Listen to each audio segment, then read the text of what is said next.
Russia deploys Iraqi Pantsir-S1 anti-aircraft systems in Ukraine. Russian troops are reportedly using the Iraqi variant of the Pantsir-S1E anti-aircraft missile and gun systems in Ukraine, marking a significant shift in the use of military assets. A recent video released by the Russian Ministry of Defense showed these systems in desert camouflage, suggesting that these were the same units once destined for Iraq under a previous contract.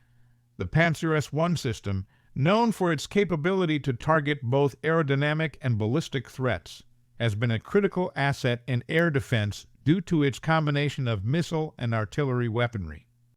In 2012, Iraq and Russia signed a substantial arms contract for 24 Pantsir-S1 systems with an option for 24 more.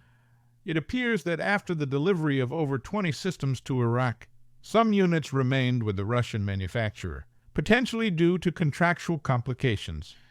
This has led to speculation that the Pantsir systems now deployed in Ukraine may be those initially intended for Iraq, highlighting the complexities and changes in military logistics and international arms agreements. Strategic shift. Saudi Arabia acquires Russian Pantsir-S1 systems. In a strategic pivot, Saudi Arabia has diversified its air defense capabilities by acquiring Russian-made Pantsir-S1 short-range surface-to-air missile systems. This move, confirmed during the World Defense Show in Riyadh, represents a significant departure from Saudi Arabia's traditional reliance on Western defense technology. The transaction, however, faced financial hurdles due to the exclusion of Russian banks from the international SWIFT system, a result of sanctions imposed over Russia's actions in Ukraine.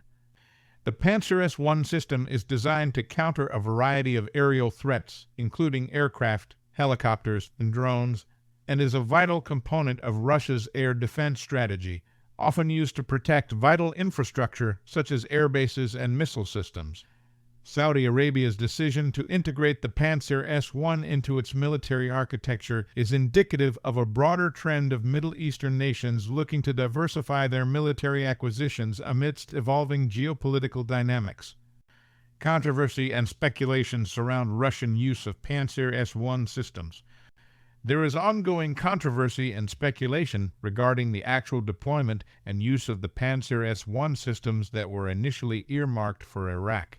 Reports suggest that some of these systems have been redeployed by Russia in the conflict in Ukraine, an action that raises questions about the fulfillment and redirection of international arms contracts.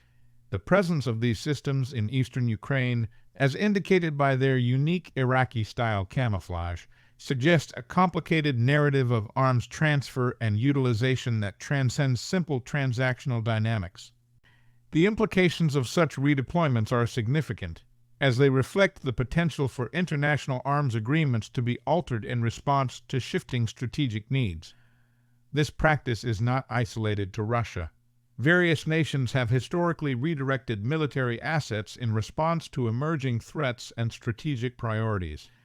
The use of Iraqi contracted Pantsir-S1 systems in Ukraine is a case study in the fluid nature of international military logistics and strategy. Future implications of Pantsir-S1 deployment. The use of Pantsir-S1 systems, whether in the Middle East or Eastern Europe, highlights the intricate web of military technology transfer and strategic deployment. For countries like Saudi Arabia, acquiring such systems from Russia signifies a strategic realignment and a hedge against relying solely on Western military hardware. For Russia, the use of these systems in conflict zones like Ukraine demonstrates the dual-use nature of such assets and the strategic flexibility they provide. As the global landscape of military alliances and conflicts continues to evolve, the deployment of systems like the Pantsir-S1 will likely continue to play a pivotal role in shaping both regional security dynamics and broader geopolitical strategies. The implications of these deployments extend beyond immediate military effectiveness, influencing diplomatic relationships, alliance structures, and international arms control discussions.